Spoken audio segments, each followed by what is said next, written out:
What's up everyone, how are you all? Today we are back with another blazing Naruto story. What if Naruto was the only man invited into the Kunoichi training dorms? If you enjoy then please like, share and do comments.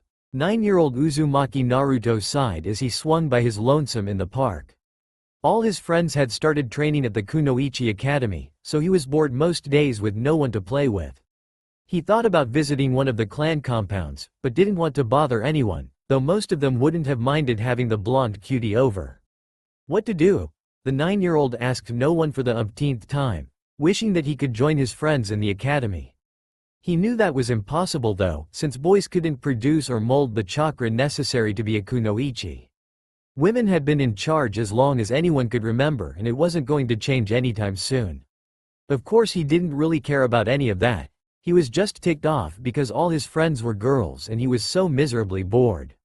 Naruto, in his short 9 years, had often asked himself why all of the men in the village seemed to detest him, and why the boys never liked hanging out with him. Then after a while he decided he didn't care how they felt because he had people who did like him. Though, this led him to ask why the women of the village were in the opposite camp, but again he decided to stop asking and enjoy the fortune Lady Luck gave him. What he didn't know was that all the Kunoichi clans were making plans to snatch the boy up when he was older. Someone would have adopted him already, if the clans had been able to stop bickering over who was the best choice. I wonder if Inu-chan can play? Maybe she'd take me to Ichiraku? Naruto wasn't completely aware of the effect he had women, with his big blues and cute face, not to mention the innocent routine that endeared him even further. No, she's probably busy with some super secret Kunoichi mission. Kabuta-chan might be at the hospital today. With that in mind the boy set off to the hospital. Naruto had always wanted to protect everyone that mattered to him, but he could never fight beside them, so a year ago Naruto found his own way to help. A year ago Naruto announced his intentions to become a doctor at the hospital, and asked them to teach him. That plan went out the window when the nurses informed him that he still needed some schooling before he could begin studying medicine. Of course, the nurses couldn't stand to see the poor boy so dejected, so they sent him to the chief of medicine. She ordered her daughter, Kabuta, to teach Naruto about medicinal herbs and first aid. He had learned a lot in the past year and he could remember the first time he put his skills to use. He was walking through the park, happily full from his lunch with the Aburame clan head, Shibi, and her 6-year-old daughter, Shina. Shina was fun to play with, as she would often drag Naruto around and show him all the bugs hanging around the compound. Naruto, like most boys his age, thought all the creepy crawlies were a barrel of fun. It made her happy every time Naruto told her how awesome she was, and it made Shibi, who was watching over them, even happier. After leaving their home, he was looking for something else to do when he spotted a cut and bruised girl resting on a bench. Nate-chan. Izumi had been taking a small break after an exhausting training session when she heard someone cry out. Looking up she saw a young blonde boy rush to her side. Recognizing him as the Naruto boy some of her fellow Anbu talked about, she was going to ask what he wanted, but stopped when he pulled out a first aid kit. Nate-chan, you shouldn't walk around all messed up like this, Naruto chastised as he cleaned her cuts. So who are you? Izumi asked as she observed the young boy bandage her up. She had to admit that the diligent way he went about it was quite cute. Naruto Uzumaki, Naruto replied as he put the last bandage on her cheek and kissed it. There. Izumi smiled and quirked a brow. Why did you do that? Kabuta-chan said I should kiss the last bandage I put on a girl. Naruto replied earnestly, did I do it wrong? Izumi laughed and shook her head. No, it's fine. So Naruto-kun, what are you doing here today? I was looking for something to do, he answered, packing away his kit. I'm super bored. Really, well, maybe I grumble. The small blush that spread on her cheeks made Naruto giggle. You must be pretty hungry, huh, Nei-chan? Naruto dug through his pack and pulled out a bento. Here, Shibi-ka-san packed this for me, but I think you need it more. Not one to turn down a free meal, Izumi accepted the boxed lunch, with a small thank you, and dug in. Naruto sat down next to her, and looked around the park while he waited for her to finish. Being his usual hyperactive self, this got boring really quickly, so he took a moment to observe his new friend. He was sure that under all the bruises and cuts she was quite pretty. Her sharp facial features contrasted nicely with her feminine curves. Coal-black eyes looked out through long lashes, the tear troughs running down her face adding a bit of uniqueness, and her long black, which looked well cared for, pulled back in its low ponytail. Looking down, Naruto noticed the odd mask clipped onto her hip, and without realizing it, he was already reaching out for it. "You shouldn't take things that aren't yours, you know," Izumi said, smirking at him. Sorry. Naruto apologized, "I just wanted to see your mask. All you had to do was ask, Naruto-kun." Izumi chuckled as she handed Naruto her weasel mask, and returned to her meal. "Cool. It's just like the one Inu-chan wears," Naruto said. He looked the mask over. "Hey, Nei-chan, are you just like Inu-chan?" Izumi finished her meal and turned to the boy. "Yes, I am, but enough about that. Since you fed me, I'm in your debt, so Naruto-kun, what do you want?" "Let's play Kunoichi." Izumi laughed and agreed. His enthusiasm about glorified tag was refreshing. "Alright. You're it." The rest of the afternoon was filled with gentle laughter and peals of excitement. Izumi was surprised to find herself relaxing, and for the first time in a long time she didn't feel the pressures of her life. When Naruto had tired himself out, they sat on the bench, watching the sun begin to set. "Naruto-kun, what do you want to do with your life?" Izumi asked, keeping her eyes on the sunset. Naruto looked at her, unsure of where this question came from, but it didn't take long to come up with his answer. "I wanted to be a kunoichi, to protect everyone I love, but it's impossible for me." A sad, dejected look filled his eyes, but it was swept away by a roaring fire. "So I decided to be a doctor, the best in the world. I might not be able to keep everyone from getting hurt, but this way I can still save them." Izumi smiled as she heard his declaration, and decided to make a promise of her own. "Naruto-kun," Izumi said, holding out her pinky, "let's make a promise." "A promise?" "Yes, a promise to never stop protecting those we love." Naruto's smile outshined the sun, as he hooked his pinky around hers. "It's the promise of a lifetime." "The promise of a lifetime," Izumi replied, with a smile of her own. Then stood and dusted herself off. "Well, Naruto-kun, I'm sure you're hungry. How about I treat you to dinner, your choice?" "Oh, well actually, Naruto-kun." Naruto's head whipped around to see Hana Inuzuka jogging up to them. "I was hoping I'd find you here." "Hana Nei-chan, I was right. Hana Inuzuka, this is Naruto scratched his head, realizing something quite important. "Sorry Nei-chan, I forgot to ask for your name." "Izumi Uchiha. I've heard of you," Hana said, holding out her hand. "Only good things, I hope." "It's nice to meet you, Inuzuka-san," Izumi said, shaking Hana's hand. "So Naruto-kun, where do you want to go?" "I'm sorry Uchiha-san. Naruto-kun already has dinner planned with my family," Hana said, taking Naruto's hand. "Oh, well, I'd hate to intrude," Izumi replied, and then she shot Hana a sly look. She was enjoying her time with Naruto and didn't want it interrupted. "Of course, it is Naruto-kun's choice." "Of course it is," Hana replied, surprised by how quickly this girl ticked her off, "which is why he is coming with me." "Is he now?" Naruto began to sweat as he felt something bad brewing between the girls. "I'm sorry Nei-chan, but I'm going with Hana Nei-chan." The tiny sad glint in Izumi's eyes made Naruto quickly explain, "I made a promise and Tucci-san says a man never breaks a promise."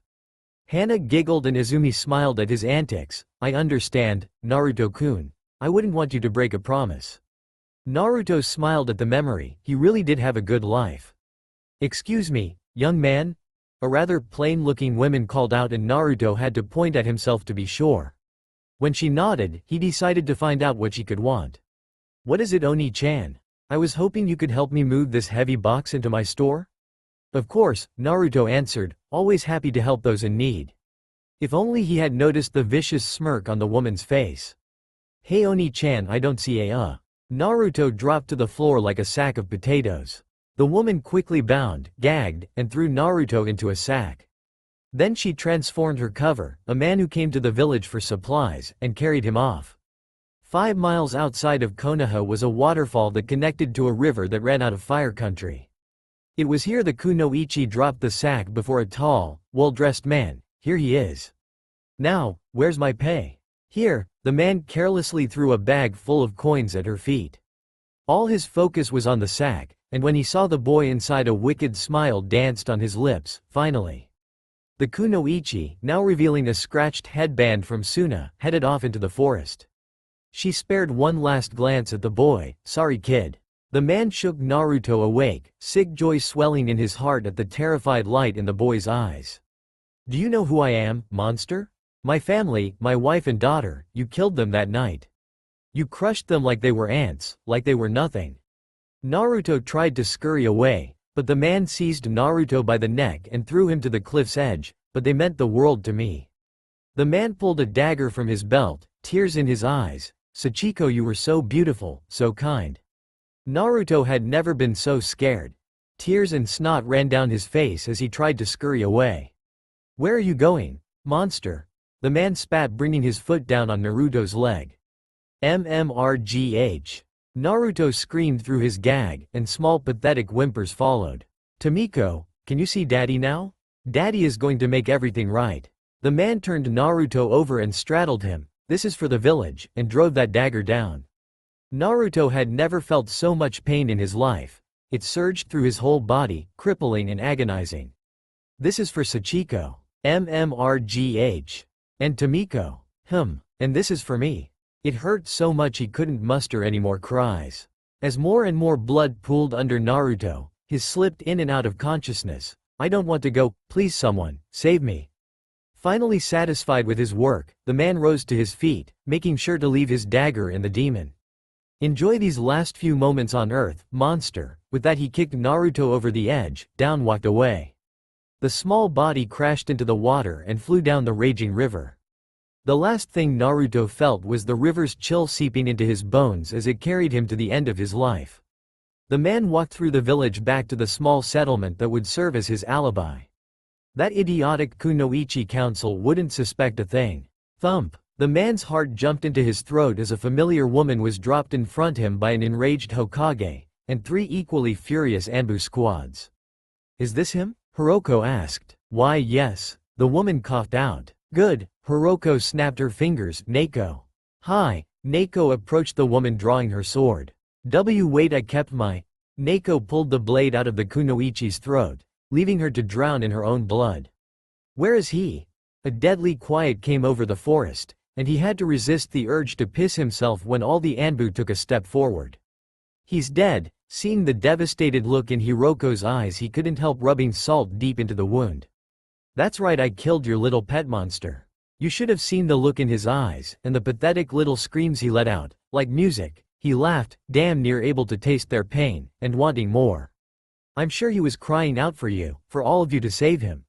I'm sure you can still find his blood. After all, there was so much gushing out of him as I stabbed him over and over and over.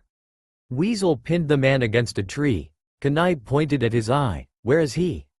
Back that way is the waterfall, the man answered. But I'd hurry. I tossed that piece of shit over the edge, the man finished, laughing hysterically.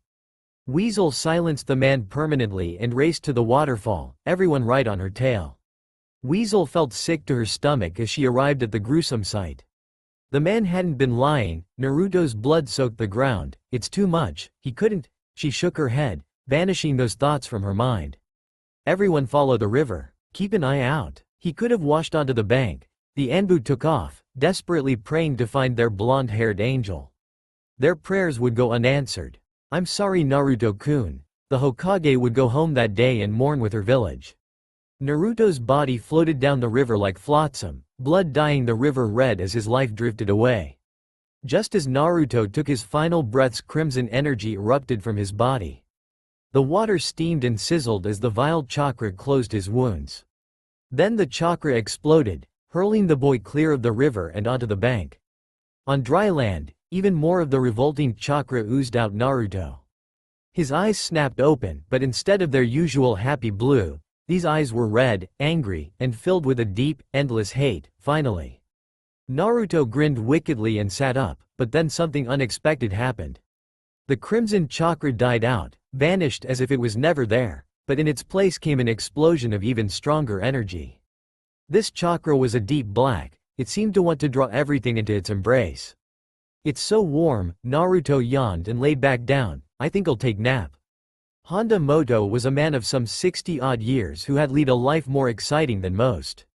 He had become a wandering healer, plying his trade from one end of the elemental nations to the other.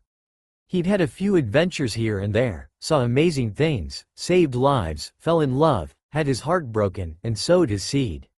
Yes, Honda Moto could say that his life was more than he had ever expected it to be, and he was damn happy for it. Once age had caught up with him, Moto settled down in a large village in river country. The savings he had earned throughout his life afforded him a good home in the poor district. Hiring out his skills from time to time kept him comfortable. Now he was resting on the riverbank, fishing rod in hand, enjoying the late summer afternoon. The comforting silence was shattered by splashing water and the loud thump a small distance from him.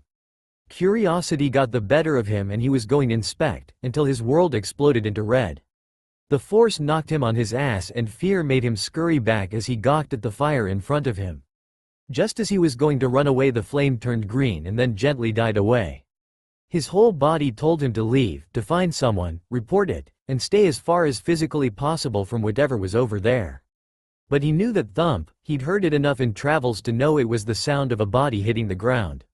The doctor in him wouldn't allow him to ignore it, so he gathered his nerve and investigated. Tired eyes opened to the view of a starry night. Exhaustion turned to curiosity when those eyes fell onto an old man tending to a crackling fire. He tried to speak but his throat was so dry all he could muster was a coughing fit. "Easy kid," Honda said, moving to Naruto's side and bringing a flask to his lips, slowly, not too much. "Don't need you choking." Once Honda was sure the boy was fine, he pulled the flask away. "How do you feel, kid?" "Be better," Naruto said, sitting up. "Who are you?" "Honda Moto, and if you wouldn't mind settling an old man's curiosity, who are you?" I'm Naruto." He winced as his hands brushed up against a lump on his head. "That's it?" Honda asked. "No last name, mother, father, where you're from, a pet dog?" No," Naruto answered, trying to recall any little detail about himself, "just Naruto." "I was afraid of that," Honda replied, shaking his head. "Seems like the blows you took to the head gave you a case of amnesia." "What?" Naruto was on the verge of tears. "What am I going to do?" Hey, calm down, kid." Honda comforted the poor boy while trying to think up a solution. The smart thing to do would have been to take the boy to the orphanage, but the boy was in a bad spot and he could never turn away someone in need. "Listen, kid, how about you come stay with me?" Really?" Naruto wiped his eyes and gazed hopefully at Honda. "You mean it?" "Yeah, besides someone's bound to come looking for you. This river runs the length of the country." Now that he thought about, Honda wondered how Naruto made it down the river without being dragged out by anyone. The area he was fishing from was too small and shallow for anything bigger than a canoe, so he understood that, but the river that fed it was used for transporting goods. "Guess I'll just chalk it up to a fluke." Naruto hugged the old man happily, until he felt the chilly air on his skin. Looking down, he noticed his state of dress, or rather the lack of it. "Where are my clothes?" "Oh, they were wet so I had to take them off." "They're drying over there." Honda didn't tell the boy the state he found his clothes in, he had been through enough. Naruto's shirt had been soaked in blood. The tears in the clothing told Honda that the boy had been stabbed, repeatedly. The fact that Naruto had been in the river also indicated that someone had been trying to get rid of the body. Honda still felt disgusted by what he'd seen, and wondered what kind of monster committed the deed. "Oji-san, what if no one comes looking for me? Then you'll stay with me until we figure out what to do. I'll even do what I can to help you get your memories back," Honda said as he plucked a fish away from the fire and offered it to the 9-year-old. "Here, kid, I'm sure you're starving." Naruto tore through the fish like a rabid fox. "Can I have another?" When Honda handed him another, the old man had to make sure he ate slowly, warning him about bones. "Oji-san, thank you." Even as Honda smiled, his gut told him that this kid was going to be trouble. "Hello?" a middle-aged woman called out as she stepped into the shop. One side of the shop was lined with shelves filled with various vials, bottles, and jars. The other side had a large window that allowed sunlight to shine down on an assortment of plants growing in a large flower bed. A small sprinkler system was set up to ease the hassle of watering. "I'll be right out." She heard some shuffling in the back of the shop before a young man stepped out to the counter. Naruto smiled at one of his regulars. In the 7 years he had lived in this village with Honda, he had gotten to know everyone quite well. At 16 years old the boy was charismatic, and Honda was never too ashamed to have run the shop alone. After all, his face brought in a lot of business.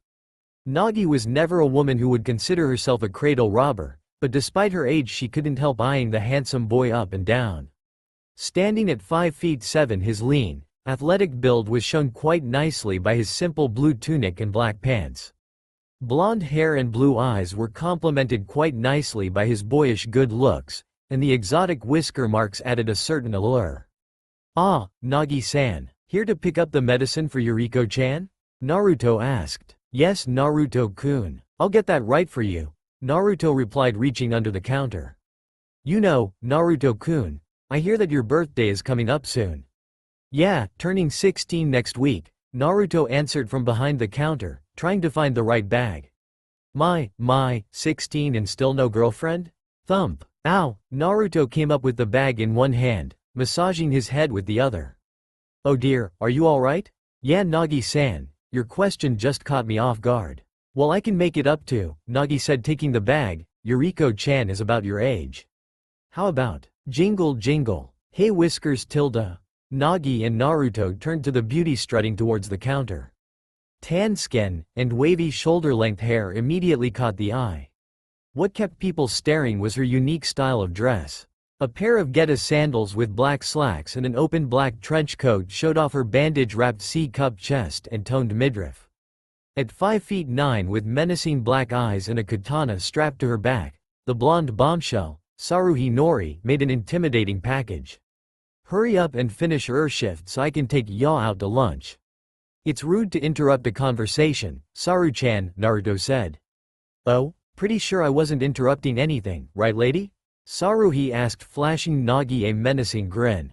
"And no, of course not, Nori-sama," Nagi replied before snatching the bag, leaving the money, and taking off like a mouse. "See?" Saruhi said, leaning over the counter, "not rude at all.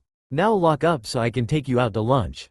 Naruto ignored her and went into the back room to start the tedious process of taking inventory. Fortunately, he could count on Saruhi's insulted pride to force her to follow and stay in his sight until he acknowledged her presence. Of course he wouldn't, and with such great pride came a lack of patience. She'd say a few dirty things, fiddle with things that shouldn't be fiddled with, and when her boredom finally reached critical levels, she would explode. Naruto realized it was a bit mean to toy with her, but he'd never stroke her ego, her head was big enough already. He pretended to cough as he chuckled. Her fits were always a good show. He remembered when he had first met the rowdy girl. Their unconventional meeting had occurred about a year after Honda had taken him in, and he'd been exploring the area near his new home. Then, out of nowhere, a ball nailed him dead center in the forehead and knocked him right on his butt. The ball belonged to Saruhi Nori, and instead of apologizing or helping him up, she laughed at him, even asked if he was going to cry. Living with Honda had given Naruto more spine as the man tended to be very gruff, so he asked her to apologize. Her eloquent reply was to shove him back onto the ground and call him a sissy. Being children, they forgot to use their words and instead got into good old-fashioned scuffle. The two had gone at it like a pair of alley cats over a fishbone, until Saruhi pinned him down and came out the victor. She cackled at her victory. Fun whiskers, let's be friends." Huh? So ever since they were 10, Saruhi would come around and drag him off to the adventure she fancied at the time. Puberty, however, had kicked down the door to lust and unleashed his uncomfortable molestation onto Naruto. It's not that Naruto didn't enjoy her attention, but too much of a good thing makes a person sick. Aside from the moments when he had to rein her in, one large issue did hang over their friendship. "Hey, Whiskers, wanna hear something cool?" Naruto didn't bother answering. When she asked a question that cheekily it was rhetorical. "Mama finally gave me my own district to run, pretty nice huh?" Saruhi Nori was the daughter heiress to the Nori Yakuza clan, one of the two major gangs in the village. That, surprisingly, wasn't the issue with their friendship. Although having the attentions of a Yakuza heiress was probably the equivalent of being a piece of steak in front of a tiger. "Jingle, jingle, Naruto-kun?" A stoic voice called out. "Back here, Kiri-chan." "Ah, what's the statue doing here?" Saruhi as she pulled on a pair of brass knuckles. Suffice to say Saruhi and Kurino didn't along, now I gotta waste time pounding her. "Try it monkey, I have time to put you in your proper place," Kurino replied as she walked into the back, brandishing a pair of sai. The black-haired Kurino matched Toka in height but beat her in bust size, accentuated by her beautifully tailored kimono. colored a rich red with white butterflies, and modified with slits from the hem to mid-thigh. Stoic green eyes stood out against alabaster skin, a sharp nose, hair done up in a messy bun, and a single lock falling between her eyes rounded of her dignified air. Truly, Kurino Takahashi, heiress of the Takahashi Yakuza clan, was a flower in bloom. Then I can take Naruto-kun out to lunch. All I hear is, ooh monkey, Kurino's voice, the epitome of indifference, only added to Saruhi's aggravation. Knock it off you two, Naruto said, stepping in between the both of them and praying that the shop didn't become the starting point for Yakuza war. Whatever, Saruhi muttered, looking away, tucking her brass away. Fine, Kurino answered flatly, putting away her sigh. Kid, are those two back? A gruff voice shouted from the second floor. Yes, Oji-san. Get them the hell out of here. Honda yelled, coming down the stairs in a hurry. We can't afford them breaking anything else. An exasperated Honda stepped into the back. Take them out to lunch or something, I don't care, just far away from here. The girls were on him like white on rice. Taking an arm each, they dragged Naruto to the door. He'll be fine in my care, Moto-san. Honda couldn't tell if Kurino was sincere or not. Yeah, he's in good hands, Pops. Toka called back, pulling Naruto out the door. Hey, get damn hands off him, Takahashi. Honda often wondered if all trouble Naruto brought was worth the headache, and as he took a seat and looked back on it, the answer was the same as always, a definite yes. It hadn't occurred to him the night he offered to take the boy in how damn hard it was to actually raise a child. The biggest problem for Honda, aside from dealing with a child and then teenager, was the cost of clothing and feeding him. Every time he bought the boy new clothes, it felt like only days before he had buy more, as if every morsel of food was laced with growth hormone. Speaking of food, Honda wondered how the boy was built like a model when he ate more like a bear before hibernation. The money he managed to save from his journey and the occasional house calls had kept him comfortable. Key word. Him, not him, and a growing boy, who managed to drain in a year or two what he had saved over a lifetime. After treading water for a few months, Kami had decided to throw him a life preserver. Although, given where the money came from, it was more likely a demon that came to his rescue. Naruto somehow, and Honda didn't really know when, managed to gain the attention of the Yakuza. First, Tomoko Takahashi had come into his store and laid upon him the most polite threat he had ever received. The details of which were as follows. Her precious daughter, Kurino, was to marry Naruto when the both came of age, and if that did not happen, she would personally come down to his store and remove a finger for every day that they weren't. Then, she apologized for the intrusion and invited him to dinner. I'd be a very bad mother if I did not meet the boy my daughter is going to marry, Tomoko explained. I also want to see if I find him to my liking.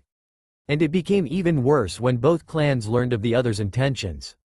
Honda Moto hadn't survived to the old age of 66, mostly intact, by being a fool, and the moment he was cornered like a rat, the wheels in his head began turning. Before they acted on their threats, he managed to convince both leaders separately that it was still some time until any of the children were of marrying age. Promising to make a decision when Naruto turned 16 ended the ordeal before it reached its boiling point. A week after things had calmed down, he paid a visit to each woman in secret, and offered a marriage contract with some stipulations. 1. Protection for him and Naruto. 2.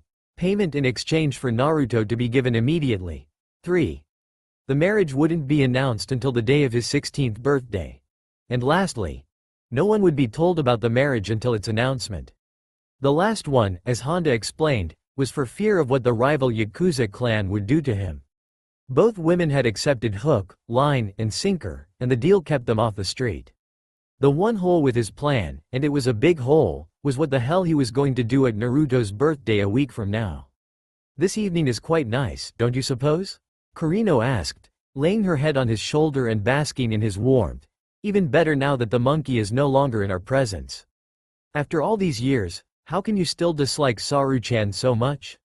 I do not dislike her, Kurino answered and continued, for her, very heatedly, I loathe her. I despise her. I hate her. You hide it well, Naruto chuckled nervously. The only reason I have not killed her is because I know it would upset you. You really care about me that much? I love you. Naruto was touched by what little sincerity was in her voice as she stared him dead in the eyes. What do you mean? Well, Naruto gathered courage for what he had to say. I can't return your feelings because I'm not going to be around much longer. After my birthday, I'm going to follow the river, see if I can find any clues about how I ended up here. You should not allow yourself to be so caught up in the past. Kurino took his hand in hers and placed a gentle kiss on his knuckle. It could only lead to trouble. Do you really believe that, or do you just want me to stay? Naruto asked with a tender smile, already knowing the answer. Both. That's the problem, I don't have a past to be caught up in. Naruto explained, taking his hand back. These past few years have been good, but every day I can't help but wonder who I was before I fell into that river. It keeps me some nights. Now that I can do something about it, I refuse to go the rest of my life carrying around this uncertainty and doubt. And what if you do not like what you find? What? Her eyes turned down as the question caught in her throat. What if you don't come back? I'm sorry, Kiri-chan, but I have to know, good or bad, I have to know. Naruto arrived from his outing to find Honda waiting behind the counter. Oji-san, what's wrong? Kid, there's something you need to know. He pulled out 2 pieces of parchment, something I should have told you a good long while ago. Read them. Rolling one open, Naruto's eyes moved back and forth along the paper, fingers tightening as he took in each line of what he was beginning to see was a marriage contract. When his eyes finally rested on the signatures, Naruto could feel his blood boiling. Why would you do this, without even asking me? Would you have been happier with my murder, your kidnapping, and the possible Yakuza gang war over you? They wouldn't fight a war over me. Naruto spat, thinking that old age was finally catching up with him. They both came down to the store and threatened to torture me, as they invited me to dinner. Honda bellowed, wild eyes and waving his hands around, and after a really delicious and uncomfortable 4-course meal they upgraded the torture to murder. Now tell me, do you really think they wouldn't fight a war, with their most hated enemies, over you? Well, if you're so in love with peace, what's with the money offers in these contracts? Naruto shot back. What? Honda asked incredulously, gesturing around to the store. You think feeding, clothing, and housing you is cheap? You eat like a prize pig half the time, and a starved wolf the other. Yesterday I saw you put away a whole chicken, not a game hen, a whole chicken with a side of rice and then dessert. Sorry. Honda sighed, don't be, you're a teenager, you're supposed to eat that much. I was just making a point. After the emotional outbursts neither had much else to say, so they sat there in uncomfortable silence. So kid, what do you want to do? Naruto opened his mouth, but he shut it just as quickly, because not one single idea found its way into his head and out his trap. Well, you've got time, kid, your birthday isn't for a week, Honda said, recognizing that he hadn't really given the boy much time. Really, he wished he could claim the situation wasn't his doing, but it was, at least partly. Now the whole thing was out of his hands and the outcome of his little scheme fell onto Naruto's shoulder. Naruto, he could at least give the kid his support. All this was me making the best of a bad situation and looking out for you. But I was your age when I started making my own path, so whatever you decide, I'm right behind you, kid. 100%. The sun was setting and Naruto could feel the minutes ticking down. Tomorrow, he would stand at a fork in the road, and whichever path he walked meant leaving behind a part of himself. In desperation, he begged Honda to leave with him, pack up in the middle of the night and vanish. Please, which Honda could not answer. He settled down for a reason, he told Naruto, and age had only taken more of his strength. If Naruto was going to make a choice, it had to be tonight. On one hand, he didn't want to leave Honda at the mercy of the Yakuza. On the other, Naruto doubted Saruhi and Kurino would just let him go and find himself, and he didn't think he could go the rest of his life with that giant gap in his memory. Those two were extremely possessive. He knew the only reason they hadn't killed one another was because of him. That, and Naruto was sure they were waiting for him to proclaim his undying love and adoration for one of them, just so they could rub him in their rival's face. Then they'd probably kill each other. He could scream and tear his hair out at the ping-pong game his head was playing. Go, don't go, Honda, your life, Kurino, your past, Saruhi, your future, jingle, jingle, whiskers tilde. And this was the last thing he needed. There you are, pretty as ever. Naruto crossed his arms and eyed her up and down. Ah, what's with the cold shoulder? Saruhi asked, leaning over the counter. Come on, Whiskers, Saruhi whined, what's with the silent treatment? Every time you come here it's just to get into my pants. What? You don't like it? Just because I'm a man it doesn't mean I like to be felt up all the time, Naruto replied, and as soon as she started her usual routine of invading his personal space, Naruto noticed the stink of alcohol on her breath. Have you been drinking? My ma took me out celebratin', Saruhi said, leaning into him. First time I had ta teach a little shopkeep some respect. My ma was so proud.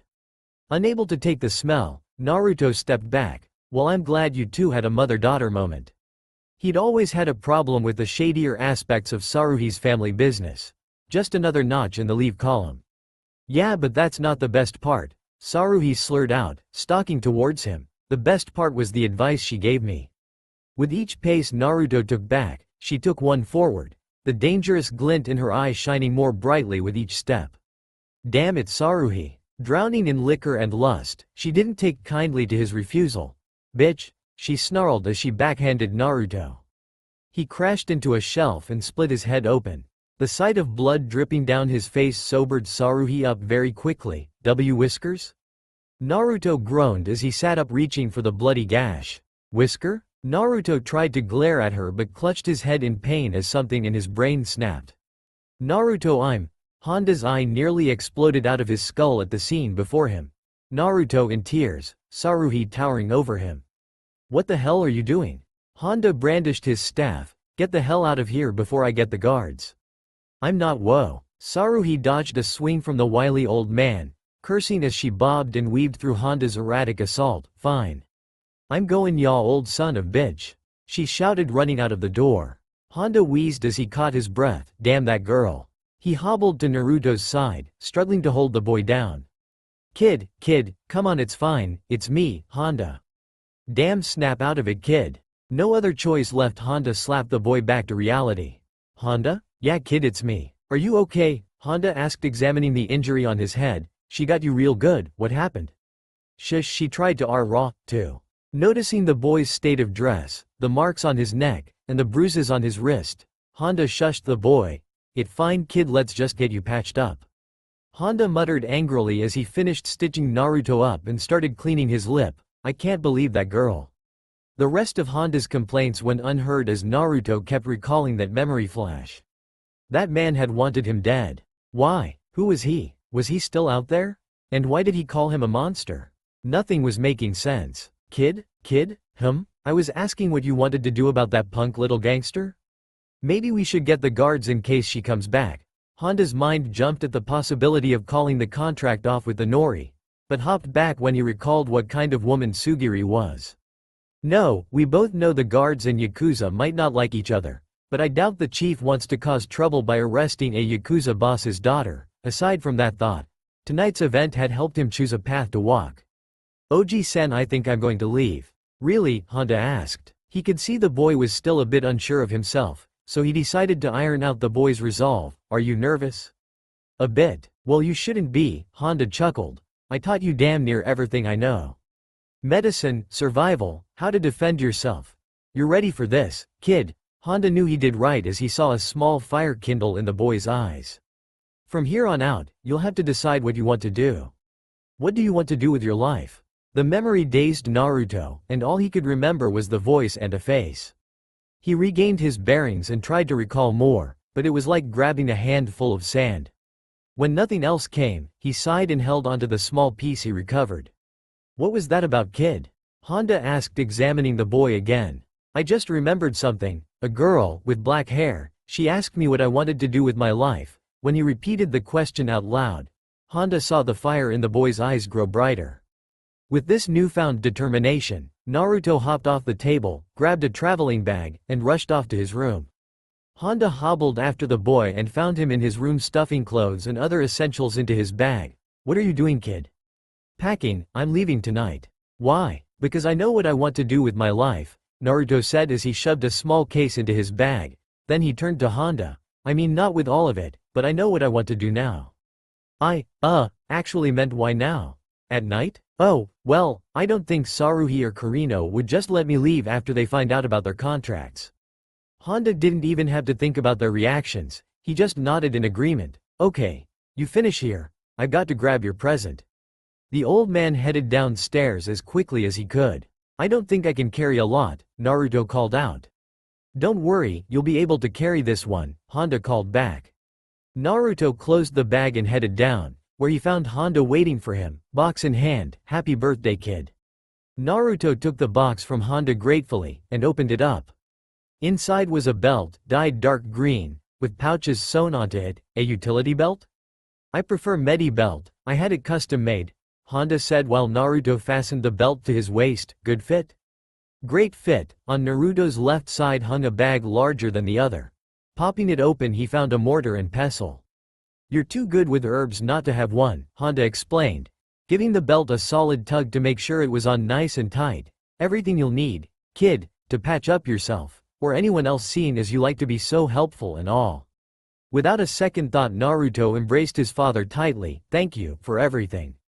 Honda chuckled to hide the sadness welling up in his heart, and clapped Naruto heartily on the back. I was helped, Naruto. They enjoyed the moment, but Honda pulled away and clasped the boy's shoulders. Before you go, I've got one more thing for you.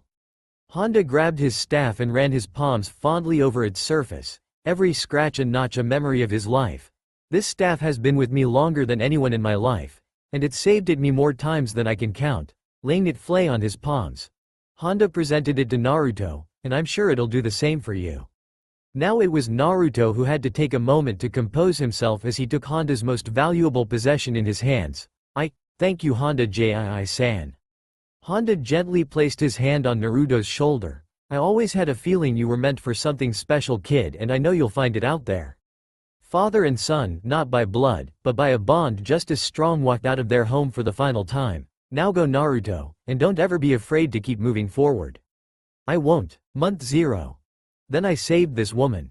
The autumn leaves rustled and fell from their trees, the shades of brown, red, and orange signaling that fall was in full swing.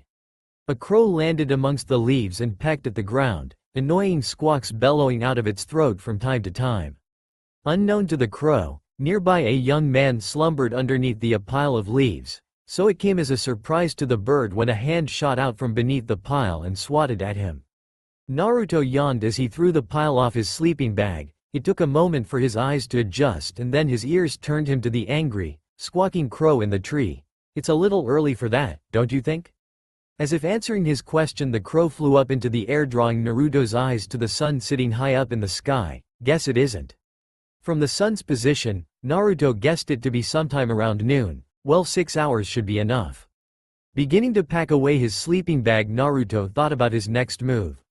He had traveled all night, and when the sun began peeking over the horizon, he rested among the trees along the road. Now, well rested, he pulled out a map. Okay, let's see, the river Oji-san found me in was here, and it flows out of fire country. Guess that's where I'll start. So old man, ya thought ya could pull one over us? Sugiri Nori spat as she grinded the scabbard of her sword into Honda's head. Where's Foxy-chan? I don't know. Here, Tomoko Takashi stepped forward. Obviously, we cannot take your word for it, Moto-san.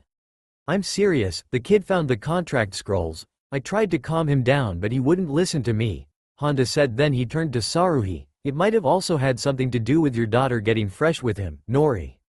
Sugiri turned suspicious eyes on her daughter. What's he talking about, kid? When Saruhi turned away instead of answering, Sugiri hoisted her up by her collar. What is he talking about? Hesitantly, Saruhi looked her mother in the face. Last night, after our celebration, I went to see Whiskers. Things got heated. I got frisky, he pushed me away, and I laid hands on him. Sugiri dropped Saruhi on her ass. Ya couldn't keep it in her pants, ya stupid girl. I didn't know. It doesn't matter if ya didn't know, ya should know better. Tomoko chuckled at the mother-daughter spat and couldn't help throwing in her own barb. How could she know better with such a vulgar woman for a mother? Sugiri twisted towards Tomoko, brandishing her blade. Oi, y'all looking for a fight, Takashi? As long as I don't have to fear for my chastity. Tomoko shot back, pulling out her own weapon, a whip. Saruhi smirked, unable to resist throwing out her own barb. Like anyone would want a woman with such a huge flabby ass. Red-faced and mortified, Tomoko sniped right back at Sugiri. At least I don't have a gut that rolls over my pants. Sugiri clutched her blade tightly, too angry to even think of a good comeback. The both leaders heard their minions muttering amongst themselves. How dare she insult Takashi-sama? Right? The only reason it's that big is because Takashi-sama doesn't like working out when it's cold. Oh man, I've never seen Boss Nori so mad. Damn Takashi, it's only cause the boss can't resist eating Junichi's cute pastries every day. You're not helping, both women shouted furiously before violently breaking the silence. Thunder thighs, muffin top, bubble butt, jelly rolls. Both women would have gone on like this if Kurino stepped between them. Enough. This is leading nowhere, we need to get back to Honda. Right, oi Moto. Sugiri turned to the nervous old man. There ain't nothing wrong with woman who's got some meat on her, right? Oh of course not. Men find it very attractive. Then Tomoko stepped forward. What about women with big hips? What man could resist a curvaceous woman? Ha! Both women shouted, jabbing each other in the chest. Kurino sighed at their childish squabbles. That's not what I meant. Honda-san, do you have any idea where Naruto-kun would have gone? Not a clue, the world's a big place, who knows where he might end up. It probably wouldn't buy him a lot of time. Naruto would need whatever advantage Honda could give him. I see, Kurino thought it over for a moment before speaking, then nothing can be done about it now. What, are y'all serious, Takashi? Gonna give up just like that? Saruhi shouted. Of course not, Kurino chided, but even if we knew where he was, dragging him back against his will would only make things worse. Saruhi wanted to argue, but Kurino, hated as she was, had a point. Besides, she wasn't ready to face Naruto right now. Although that does not mean we can't send out a few people to seek him out, and keep an eye on him. Right, Saruhi replied, does this mean we're working together? For now. Naruto walked along the river he had been following through the unchanging countryside, empty plains followed by the occasional grouping of trees looped over and over again before his eyes. A splash caught his ear and he gazed at the small bright green fish flying in the air before dropping back into the river. 57. For the past hour or so he had been counting the hop fish, curious little creatures that liked to leap out of the water for whatever reason. 58. Naruto recalled all the stories Honda had told him late at night before he went to bed, how they filled his head with daydreams of having exciting adventures of his own. 59. Seeing new and wondrous sights, meeting interesting people along the roads, and truly finding out who he was. 60. Chivalrously running into danger to protect a kind stranger, or come to the rescue of some poor victim in need of a hero. 60. Naruto's brow quirked as he spotted a bundle of blonde fur rise out of the water. A beaver? No tail, then maybe an otter? Do they even come in that shade? As Naruto focused on what the mystery bundle was, a large cloth broke the surface of the water, followed by one hand and then another. Oh crap, that's a person. Naruto ran to the river's edge and used his staff to catch the body before it drifted any further down the river, the gentle current making it easy to reel in. Once it was close enough, Naruto heaved the victim onto the shore, and immediately recognized it to be a woman. As soon as he flipped her over, his critical eye took in every little detail in a flash. The cloth was actually a large cloak with red cloud designs. The blonde fur was actually blonde hair. The style of dress suggested a kunoichi. Then he felt for pulse. Not finding one, he tore her cloak open and began administering CPR. The more seconds that ticked by, the more worried Naruto became. Come on, Naruto muttered over and over again, making sure to keep the rhythm of his compressions. He continued this again and again until finally, Naruto planted his lips against hers and blew one last strong puff of air into her. Her body convulsed back to life violently, and she vomited the water in her lungs all over herself. When he was sure the woman was breathing fine, he began to check her for wounds. While he was doing this, the woman managed to stir from state enough to let out a pitiful moan. Naruto leaned over her and began to bombard her with questions of how and where, but all she managed to get out was a single word, angel. Huh? Bewildered, Naruto stared up into the sky, but there's nothing in the sky. The gentle breeze woke her, and now, as her lone blue eye gazed up at the murky orange sky, she tried to clear the cobwebs from her mind. While she attempted to recall how she came to be here, and where here was exactly, her ears were drawn to the sound of a crackling fire. Looking over, she saw a young man tending to a steaming pot of what smelled like soup. Who? She coughed and swallowed a few times, struggling to soothe her parched throat, until at last a canteen was brought up to her lips. Easy, not too fast, Naruto said, making she didn't choke on the water. There, all better? Yes, now wide awake she studied her assumed-to-be savior. She could tell he was young by the few soft features he still had, probably no older than 17. His hair a shade close to her own and his eyes, oh his eyes. She'd never seen gentle sapphires like his, open and unguarded. The small smile he sported, which she could imagine to be ever present, made her heart beat faster and she was filled with the sudden urge to rub those whisker-marked cheeks of his. Who are you? Naruto, and you? There was that smile again. All yours. What? I mean Deidara. I'm Deidara. She sat up and looked away, partially to gather her thought and partially to hide her blush. What is wrong with me? She brushed her hair away and immediately took notice of the bandages wrapped around her hands. What the hell happened to my hand? Seeing the suspicious look she was pinning on him, Naruto quickly explained how he saved her and, when I was sure you were breathing properly, I checked you over for any other injuries. Your hands were burned pretty badly, so I took some. Staring at her hands, Deidara suddenly remembered what happened. She and Sori Donna had been running a sabotage mission in Fire Country to destroy a mining operation. The client was a bit infuriated that the owner had refused to sell, so they had been hired to put the mine out of commission. The owner had caught wind of the mission, and not one to take things lying down, had hired his own protection, a squad of Jonin.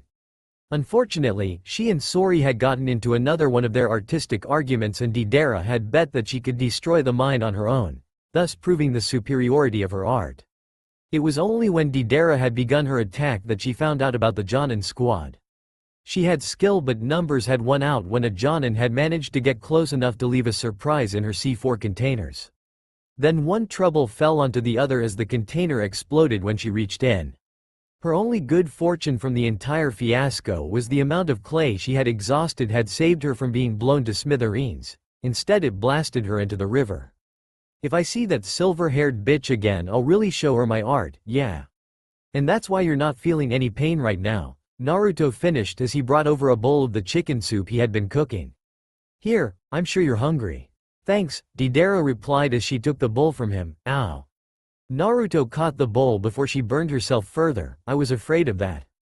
He pinched one of Deidara's fingers and hummed as she recoiled. The burns are worse than I thought. Don't worry, you're a Kunoichi and the poultice I used on your burns reacts positively to chakra. It'll help the healing process. Still it might take a while for them to heal properly. Deidara eyed him carefully. How did you know I was a Kunoichi? Naruto chuckled before answering. You're kidding, right?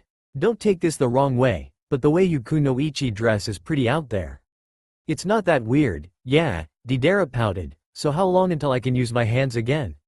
Well, Kunoichi have always had better healing abilities than civilians, so it might be 3 or 4 weeks until those bandages can come off, Naruto answered as he stirred the soup. What, that's too long, yeah. Her hands were her primary weapon, not to mention her main mode of travel. Without them she was going to be hoofing it. Well, there is nothing I can do about it now, Naruto replied as he spooned a big helping of the soup, but if you want to heal properly you need to eat. Now, say ah. What? Deidara felt heat rise to her cheeks again. You need to eat and since you can't use your hands I'll have to feed you, so, say ah. Naruto ordered as he held the spoonful up to her mouth. Ah, Deidara attempted to ignore the red in her cheeks as Naruto fed her. This is pretty nice, yeah. After the meal was over Deidara had decided that she rather enjoyed being taken care of by the handsome young man.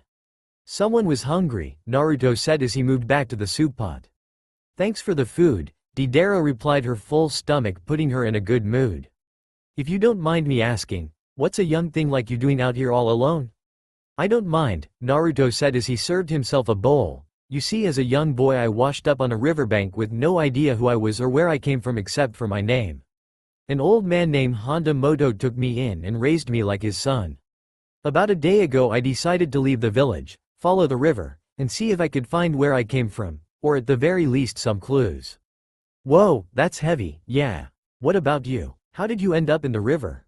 Naruto asked. Deidara began to sweat as she realized he might not be so cooperative if he found out her injuries were the result of an attempt to bomb a mine and innocent civilians. I'm a Kunoichi, so the less you know the better. Oh, I guess you're right. Sori Donna couldn't have done any better, yeah. The two enjoyed companionable silence as Naruto ate his soup. By the time he finished and settled down next to Deidara, the stars had come out. I always enjoy watching the stars. They shine for only a few hours and then disappear. That's what makes them beautiful, yeah.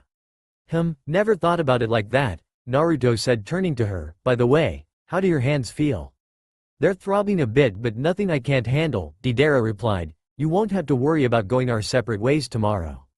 Separate ways? Naruto asked. You said you were going to follow the river, and I have to regroup with my partner in Wave Country, Deidara answered.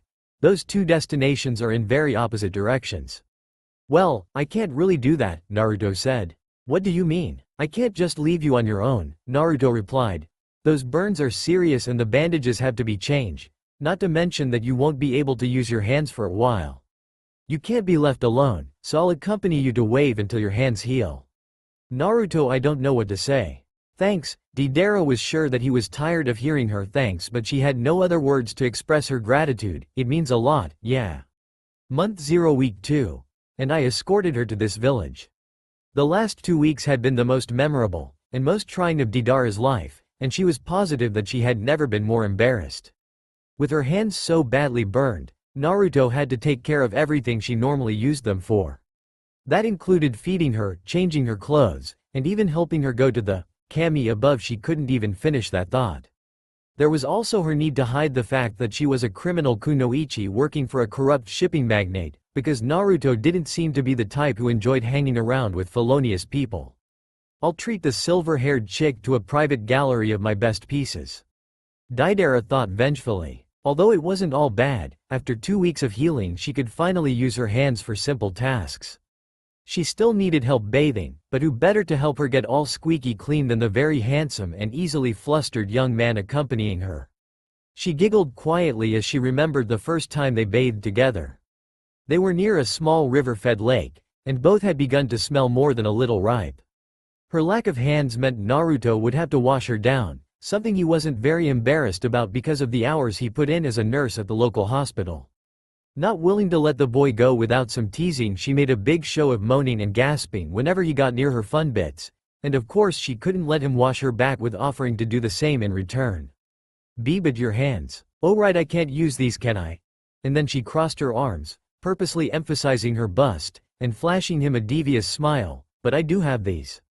Oh, she really enjoyed that dumbfounded look of his. Just kidding. Deidara was really good at teasing him. I wonder if time for another bath? However, she was really bad at keeping thoughts in her head, which often lead to her own embarrassing situations. What did you say? Naruto asked, distracted by two rabbits being really friendly with one another. Why do I keep doing this? Deidara thought as she scrambled for an answer. Fortunately she had a lot of practice by now. What I said was, I wonder if we're on the right path. Isn't that something you should know? Naruto asked, worrying where they might be if she didn't have a clue. I'm following your lead, so if you don't know. Oh, I know, my man. I just think we should double check. Safe than sorry, you know. Deidara answered, patting herself on the back. And sorry says I can't keep my cool. Alright, I guess it's time for me to change your bandages anyway. So the two found a comfortable spot beside the road to rest, and Naruto set to work on her bandages. The first time they had come off, Deidara had panicked over the sight of her hands. Crippling injuries were always at the forefront of a kunoichi's mind. Naruto had calmed her down by explaining that it was merely superficial damage that would heal in time, and as Deidara looked them over now, she began to believe that everything would turn out fine. She tempered her excitement, as Naruto had also explained that the real worry would be whether or not any of the burns were deeper than they looked. Well, you're healing just like I thought you would. Can you hold them out for me? Deidara did as he asked, and Naruto looked over every inch of her hand with a critical eye, taking care to look closely at the palms, which she said had been hit first. The skin that had been pink was normal now, and the redness was beginning to fade. The blisters were nearly gone and her skin had begun to lose its wet-looking appearance. Good, these were only partial thickness burns. Some of those red spots had me worried, but they're fine. Do you need another painkiller? Not now, I'll tell you if it starts giving me problems. Naruto nodded and began applying burn ointment to her hands. Your skin is still susceptible to infection, so I'll have to put the gauze back on. That poultice I used had some minor antibiotic properties, but I'll give you a shot just to be on the safe side. Dailydour pouted as he finished wrapping the gauze and rolled up her sleeves. Can't you just use that mushy stuff again? It's not mush, it's poultice, and the ingredients for it aren't cheap, Naruto answered and laughed at her pouty face. I know no one likes getting shots, but I have to save that poultice for emergencies. Now this won't hurt a bit, just look at the clouds. Dailydour tried her hardest to do just that and not pay any attention to the methodical way Naruto went about his work. Every time he went into doctor mode, as she dubbed it, he changed into a completely different person. Now just count those clouds and it'll be over before you know it. 1, 2, 3, 4, ouch. Dailydour winced as she felt the familiar pinch of a needle. There, Naruto cooed, that wasn't so bad, and if I had any lollipops I'd give you one. He placed a small bandage on it and then he gently placed a kiss on Dailydour's arm right over the needle mark. Dailydour pulled her arm back and asked, why did you that? What? Naruto asked as he nonchalantly packed up his supplies. The kiss. Why did you kiss my arm? And quietly thought to herself, I do have lips. I don't know, then hit him, like a blast of air to the brain. Why do I have to do kiss it, Kabuto-chan? Well, Naruto-kun, it's customary, you see, for a male doctor to kiss the last place he bandages on a female patient, Kabuto explained, which is why you have to kiss the bandage on my cheek. You do want to be a great doctor, right? Yeah, without a second thought, Naruto planted a kiss on Kabuto, but ended up blushing like mad when he realized what he'd done. Did I do it right? I might need another one, Kabuto answered shyly. Kabuto-chan. He remembered her unique white hair and dull black eyes, how she fiddled with her glasses when she was nervous, and the harsh way she chided him when he made mistakes. How could he forget her, his closest friend, Kabuto-chan? Naruto, he came back to life and found Dailydour hovering over him. Are you okay? Naruto sat up and tried to gain his bearings, those memories had been so vivid. What happened? You drove like a rock, my man, kept muttering about some Kabuto chick over and over. Dailydour answered before a devious grin spread across her face. You also made the cutest little moans, yeah. She's a friend of mine, Naruto replied, pointedly ignoring her teasing, but I don't know from where. All these new memories and not one had a clue as to where he came from. It was baffling, but he decided to take it as a cup half full situation. It's not like an amnesiac can really complain about getting his memories back. A friend? Like a girlfriend? Dailydour teased, really wanting payback for the shot. No, just friend girl, Naruto said, continuing to ignore her little jibes. Shouldn't you be checking the map instead of trying to tease me? The map? She asked, having completely forgotten, and really solidifying stereotypes about blondes. Yes, the map, the whole reason we stopped here in the first place, Naruto explained. Right, the map. Dailydour moved over to his pack and carefully pulled it out, making sure not cause her precious hands any damage. I'll get right on that, yeah. I wonder if all Kunoichi are this weird, Naruto thought to himself as he watched Dailydour turn the map this way and that. It had taken them another week and a small boat ride, but Naruto could finally see their destination on the horizon. He had to admit that he was more than a little excited to finally see a new village. Thoughts of his home tamped down his enthusiasm, but he decided not to let ruin his mood. Come on, Dara-chan. Yo, wait up, Dailydour shouted as she chased after him. Why the rush, just a dinky little village. Whatever expectations Naruto had were shattered as he set foot in the village. Even with a cursory glance around he could tell that the village had fallen on hard times. All the houses looked run down, some were even missing windows and doors. From the houses that weren't abandoned, scared and suspicious eyes stared at him, and as he made his way further into the village he found out where the former residents had gone. Whole families were tucked into the alleys. A fortunate few seemed to squatting in abandoned homes. Mothers were patching holes in clothes, while children ran around rummaging for anything of worth in the garbage or on the street. Others were begging for change. He also saw fathers bring sacks of rice barely holding anything to their families. He rounded a corner and found himself in what appeared to be a market district. The only things being sold were food and clothing, and both looked less than passable. Fresh produce seemed to be non-existent, as most stalls carried old and, sometimes rotting, food. One stall worker was even offering half off on everything rotten. The meat was a little better, but the prices were downright criminal. The other stalls were filled with rags, and not many actually carried articles of clothing. It was obviously cheaper to buy rags and thread to fix old clothes. Naruto-kun, he nearly jumped out of his skin as Deidara scared him out of his reverie. You shouldn't run off like that. This place is a bad scene, yeah. Dara-chan, what happened here? Deidara looked until she realized what he was referring to. Oh, the village. Well, it used to be a fishing village with a shipping port, but the new owner put a ban on fishing and brought in his own workforce for the port. Now, most of the sailors and fishermen are out of business. He also raised tariffs on imports and exports, so a lot of the merchants who weren't rich enough to get out are trapped on a sinking ship. They can't bring anything in, so they got nothing to sell, and the fishermen don't have fish, so the merchants don't have anything to send out. All in all, this village's beauty days are way behind it. What about the river we crossed, can't they use that?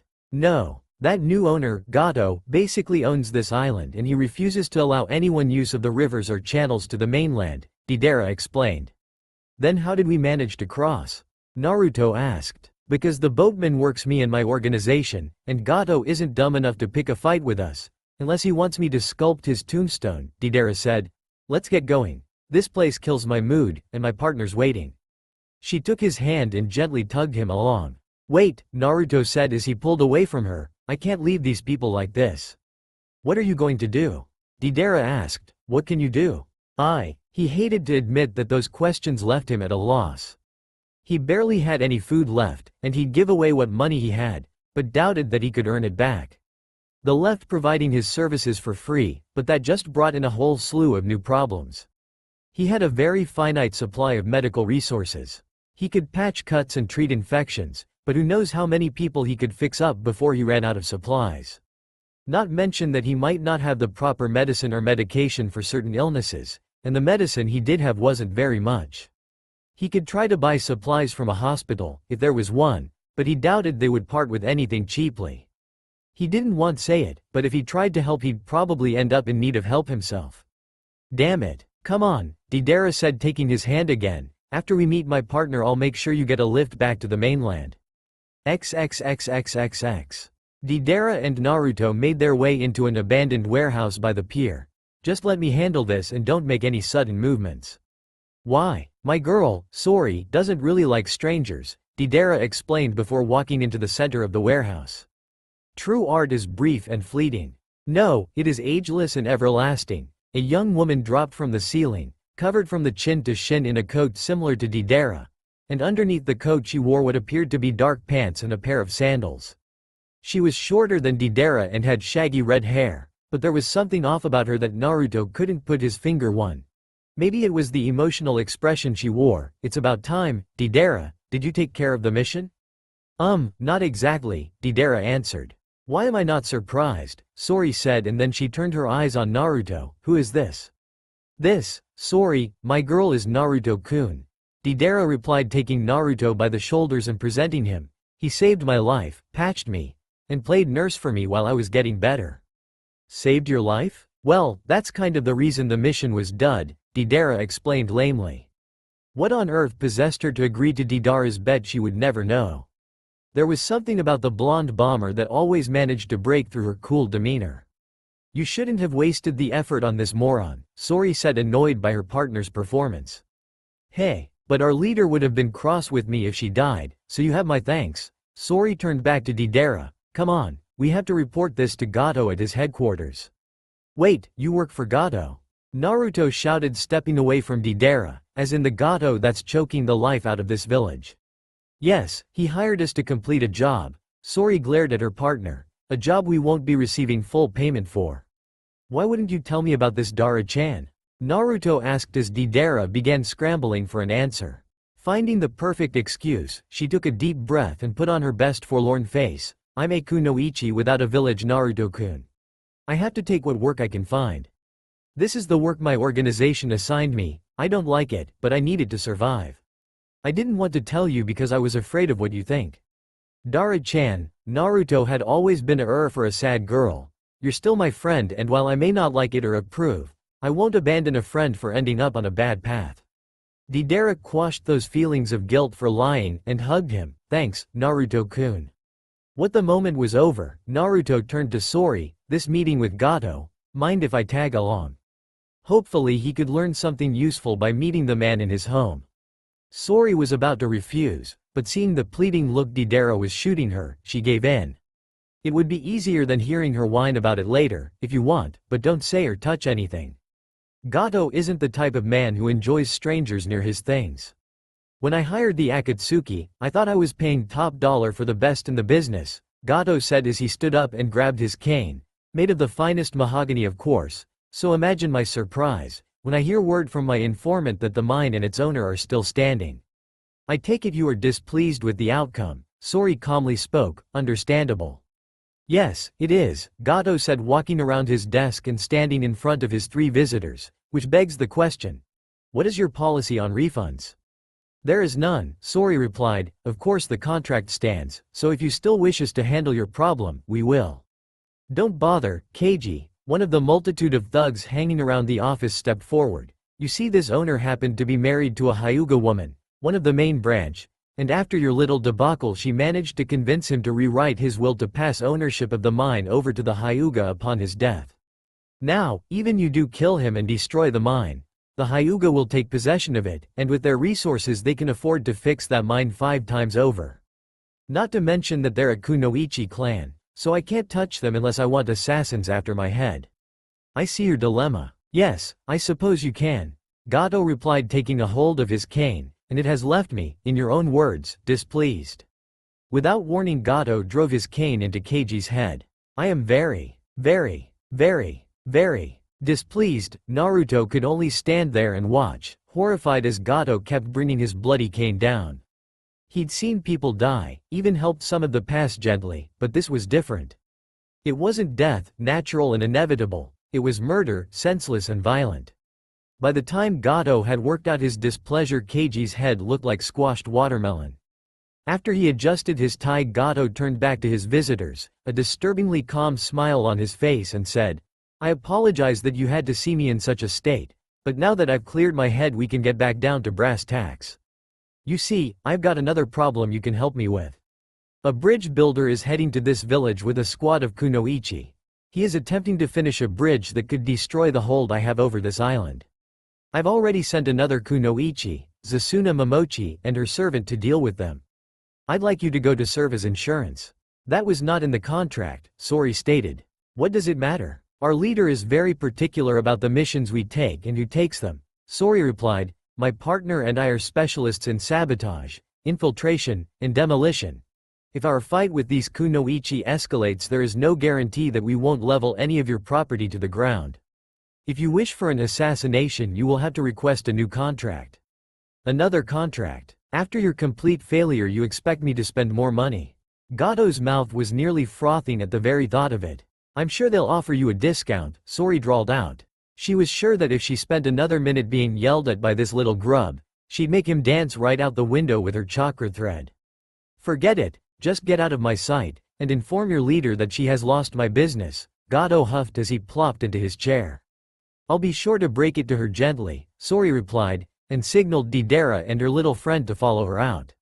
I can't believe you actually worked for that monster, Naruto said when they were a good ways away from that man's HQ and back in the warehouse. It's not like we enjoy it, Deidara said, but if we killed every client that annoyed us no one would hire us again. No need to dwell on it further, Sori said, and with a wave of her hand she brought a puppet down out of the shadows.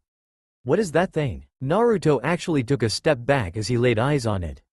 It looked like a grown man's body, with a bandana masking the mouth, and black hair in a top knot, but from there it just got weird. Aside from all the wooden parts, its left arm looked like a bumpy mace and its torso was completely disproportionate to its body. To add even more weirdness, the torso also had a giant, angry, iron face attached to its back. This puppet also gave him the same uncomfortable vibe that Sori did. This is Hiriko, the puppet I travel in, Sasori answered. Why? Good practice, Sori replied, a bit surprised by his curiosity as most people who saw her human puppets were put on edge. I also hate walking.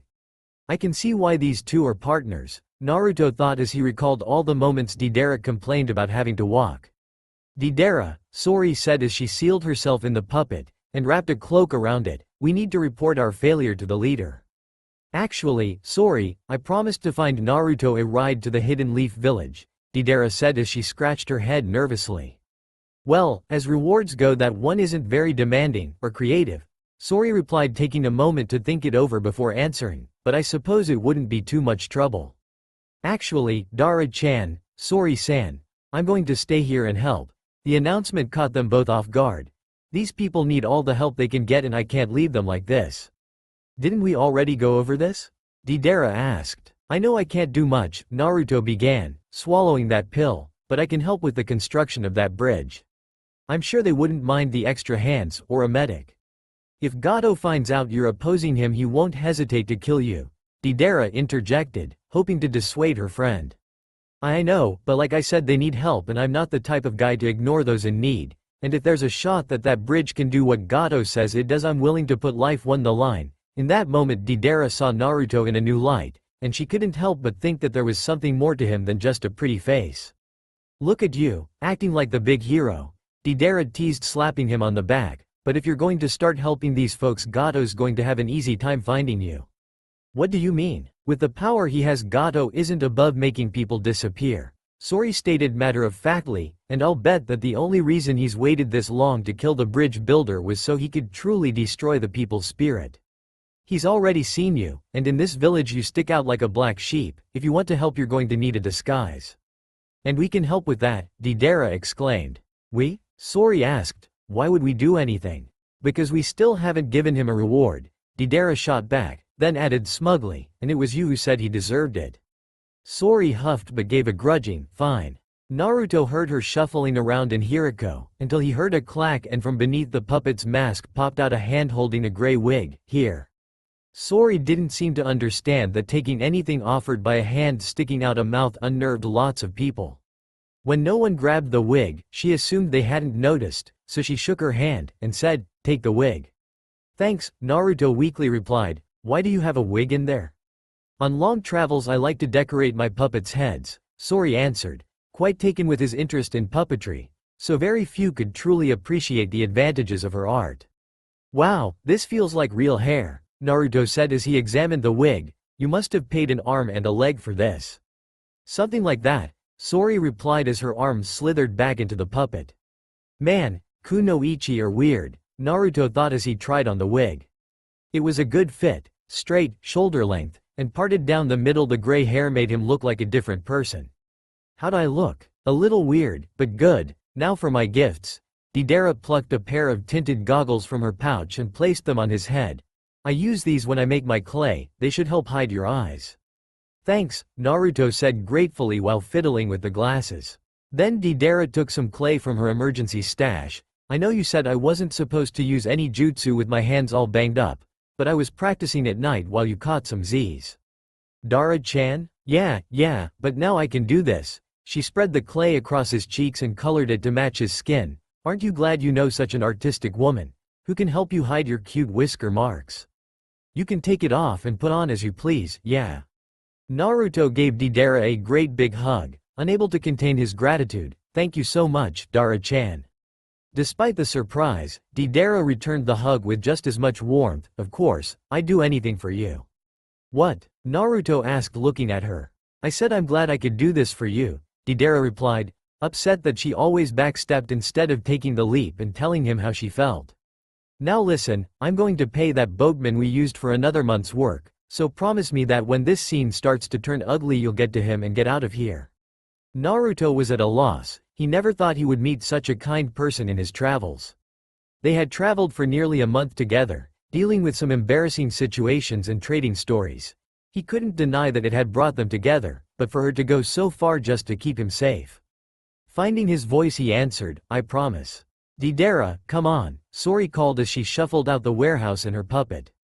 Right behind you, Deidara shouted back. Taking one last look at Naruto, she realized that it might be a long while before she saw him again. She didn't want to leave things like this, without him knowing how she felt, how touched she was that he nursed a stranger back to health, and how much their time together meant to her. She was a powerful and infamous Kunoichi who blew up anyone that crossed her, and had always been unashamed of her eccentricity and attitude. It was ridiculous that she had such a tough time doing this. That's right, I'm the blonde bomber, baby. So in spur of spontaneity she took Naruto in her arms and laid a passionate kiss on his cheek. When she pulled away, Naruto put a hand on his cheek, blushing slightly. Another reward. Why can't I do this? Honestly, there had to be something wrong with her. It's not like she'd never kissed anyone before. There had been a couple of men and a few women, even enemy Kunoichi, but this just made her want to eat a curb made of her clay. Deidara. Deciding to take the exit provided, she ran to catch up, but not before turning back to him. See you around, Naruto-kun. And don't forget me or I'll have to show you the kind of bang my art makes. It'd be pretty hard to forget you, Dara-chan, Naruto said with big smile as he watched her run out of the warehouse. Man, Kunoichi are weird. That's all for now. If you enjoyed, then please like, share and do comments.